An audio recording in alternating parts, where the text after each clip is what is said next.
Hey guys, what's up? Welcome back to the channel. It's Cynicalex, and today we got our third sneak peek in a row for the upcoming update. And as I speculated yesterday that we weren't just going to be having Crescent and Io, we have now confirmation of at least one more character. Now, of course, this is not 100% confirmation, but this is pretty much as close as it gets. So let's take a look at what is said first on Mobirum. As I was about to submit the information regarding the strange mask, which is the Crescent mask for the new original character, the girl Danby, I was given a photo of these letters with a strange seal on them, and then it's a mysterious seal, and then they speculate, what does the symbol on the seal mean?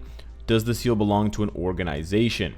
Now, I don't really know exactly where the seal comes from. Some people think it's related to Moon Knight. Some people think it's related to a couple of different characters, but we get a much clearer idea of what's going on when we look on Twitter. And that's why I recommend that you guys, if you want to follow these sneak peeks for yourselves and you want to try to get ahead of my videos and my speculation, go check them out everywhere. Mobirum, Twitter, Facebook, etc. I mean, I'm not trying to plug Netmarble's and Marvel Future Fight's social media. I'm just saying I do it on the live streams, so you can just go there and check me out doing it, or you can just do it yourself, or you can just wait for the video, or you just don't care. It's fine.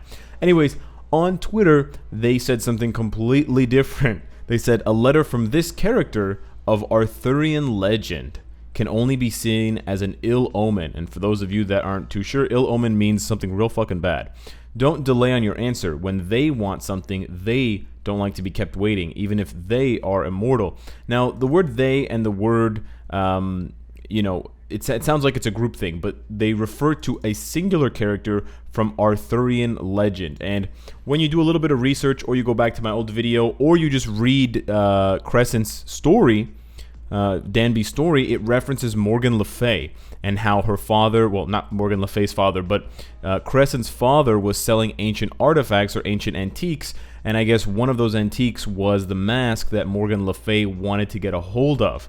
And so this is how these characters intersect, and so I'm pretty confident that this letter is an indication that we are getting Morgan Le Fay in Marvel Future Fight as a character, most likely. There's a possibility that she could be some sort of new game mode, but I do think there's a good chance, most likely, it's going to be a new character, a new villain, a new female villain, possibly, most likely a universal character as well. And the Arthurian legend is where things get kind of complicated, because a lot of Marvel comics that you've probably never read deal with, King Arthur, Merlin, the Knights of the Round Table, Lancelot, Guinevere, and a lot of these other characters, and some of them end up intersecting with beloved Marvel characters like Iron Man, Doctor Doom, and, well, in this case, Morgan Le Fay. But we want to go a little bit further. Before I talk about Morgan Le Fay, I want to reference something that Danny Koo said on Twitter. And Danny Koo recently did an interview with Bill Roseman and a few of the major developers and designers of Marvel Future Fight from Netmarble, like Young Jun Cho and stuff like that. And so that interview is really interesting if you want to go read it on Marvel's website about this upcoming update. I also checked it out and I read through it, and I carried out a little role play on my live stream. So if you want to watch that, you can check the VOD on Twitch. But here we go. There's the interesting part. Somebody's wish list is about to come true or come through for Marvel Future Fight. And someone's wish list in every case means people spamming the characters that they want. When are we getting insert character? When are we getting Deadpool? Okay, we got him. When are we getting, Gambit? Okay, we got him. When are we getting Nightcrawler? Okay, we got him, etc., etc. Be careful what you want, as this is someone you do not want to betray. So it's a bit of an interesting kind of back and forth. There's an interesting kind of twist here at the end. This does make it sound like it's a supervillain. Now, I don't think a lot of people have been asking for Morgan Le Fay, so I don't think that he's referring necessarily to her, but there are a few other characters that that Danny Koo could be referring to in the idea of someone's wish list. Fans of the game. So let's kind of rewind back now, and let's take a look at the character that we know is pretty much confirmed at this point, Morgan Le Fay. So we mentioned yesterday, I mentioned that she's half fairy, so she's like half something else, half human, I don't know. But she's not human because she's immortal. She can't die, and she has all of the same, not all of the same, but most of the same powers of someone like Doctor Strange. She can do astral projection, she can time travel, she can kind of interact with the world in different ways. She can interact with your spirit and kind of manipulate things either physically or on another plane. So she has a lot of those kind of reality bending or kind of supernatural abilities. She can self-heal. She has mind control, which she uses a lot, so that we could see that as a property of her character in the game. She could be very powerful. And honestly, the way that she reads in terms of her overall skill set and her overall impact is very large. Not as large as some of the kind of strongest characters that we've seen, but still very, very strong. So I would guess she would probably be native tier 2 if I had to guess. It's possible that they won't make her native tier 2, but that is how I see her power level. It's approaching these other kind of titans like Doctor Strange and Thanos and stuff like that. And how she really branches things out. I mean, we've got, of course, the relationship to Crescent because Marvel Future Fight just invented the relationship because Danby is a new character. But how does Morgan Le Fay, relate and exist with other existing characters that we could be seeing? So there's a few here. She dated a couple of pretty big names that I want to mention. The first big one that she dated is Doctor Doom. So I want to throw that out for you guys right now. There is a possibility that be careful of what you want, as this is someone you do not want to betray. As Danny Koo said in his tweet, that could be referring to, it could be referring to Morgan, but it could be referring to her part-time lover, her one-time lover, Doctor Doom. Now, getting Doctor Doom in an update without the Fantastic Four is kind of weird, so I don't think it's likely, but it is a possibility. However unlikely, it definitely is a possibility. Additionally, I want to dive a little bit more into the character's history to unwind some other characters that could be related to Morgan Le Fay. So in addition to dating Doctor Doom, she also had another lover named Magnus. Now you have to go back to 6th century, back Knights of the Round Table, King Arthur, in order for this to make sense. And some of the classic Marvel characters like Iron Man and Doctor Strange time traveled back at some point, so they have some dealings with these characters. But basically, Morgan dated this guy, or they were whatever lovers, this guy Magnus, and he wanted to be Merlin's apprentice. He didn't get to do it, so he decided to do other things. Now, he's not really important, Magnus. He's not related to any other Magnuses that we know. But the important part is that he decided to go into the present and take possession of someone else's body, someone else's kind of consciousness. And, with these kinds of characters, they can just do that because they're everlasting, I guess.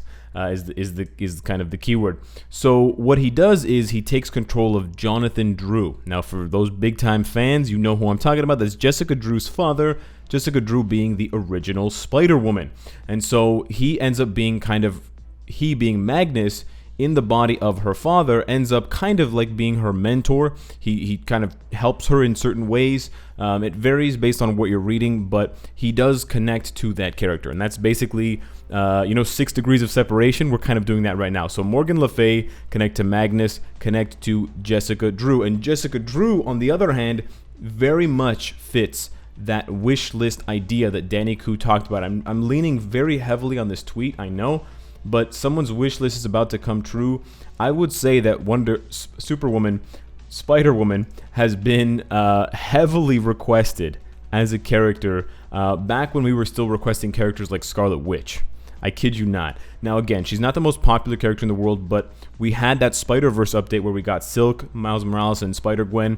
Spider characters are as popular as they'll ever be. We had the Spider-Man video game come out, of course. We got the Spider-Man Spider-Verse movie coming out in about a month and a half at Christmas. So kind of Spider fever has never been at a higher pitch. And she's basically the only character that we're really missing from that core group of Spider abilitied characters. So we could be also seeing Jessica Drew coming to Marvel Future Fight. So I'm excited about that. I'm excited to see if Netmarble is going to develop more villains. I'm not super familiar, nor am I super passionate at the moment about the kind of Arthurian legend characters like Morgan and others that I've mentioned, but it's possible that they'll be introduced in an interesting way. I would love to see possibly some different kind of art design.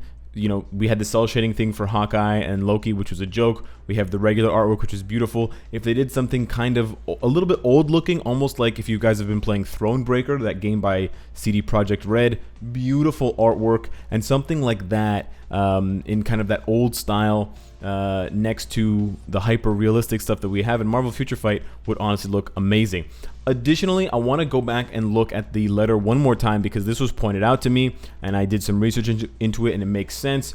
There's a quill there on the left side that was probably used to write the letter, but the quill also resembles a feather from an animal. Now this is usually reserved for a bird, but in the case of these kind of legends from King Arthur's time, we have the superhero Black Knight, and this guy was around back, and he's quite involved with Merlin, King Arthur, and Morgan Le Fay. He was her enemy. He helped her, and he was her enemy again later on, way earlier or way closer to our time period, even helping the Avengers in certain cases. And so we could also be seeing a hint for the next sneak peek to get Black Knight. And the reason for Black Knight is not that he has feathers, but that he rides a horse that is very similar to the Valkyries that we already have in Marvel Future Fight. Well, we have Valkyrie, and Valkyrie in Marvel Future Fight, she has that 5th skill where she summons a bunch of those flying horses, the army of Valkyr or whatever that is. I'm not going to pronounce it properly. And so it's basically one of those types of horses. It looks kind of like a unicorn, except there's no horn thing. It's kind of like a Pegasus, but it's not called a Pegasus, so I don't want to call it that. But Black Knight, the more recent version of Black Knight, flies one called Aragorn, no relation to Lord of the Rings. And so we could be seeing him as a playable character. Now, he did have a supervillain episode kind of storyline because there have been multiple versions of Black Knight. It was kind of passed down from father to father and then also down to nephews. But I would expect him to be a superhero if he were to be introduced to the game because of just the overall character's trajectory in terms of the storyline.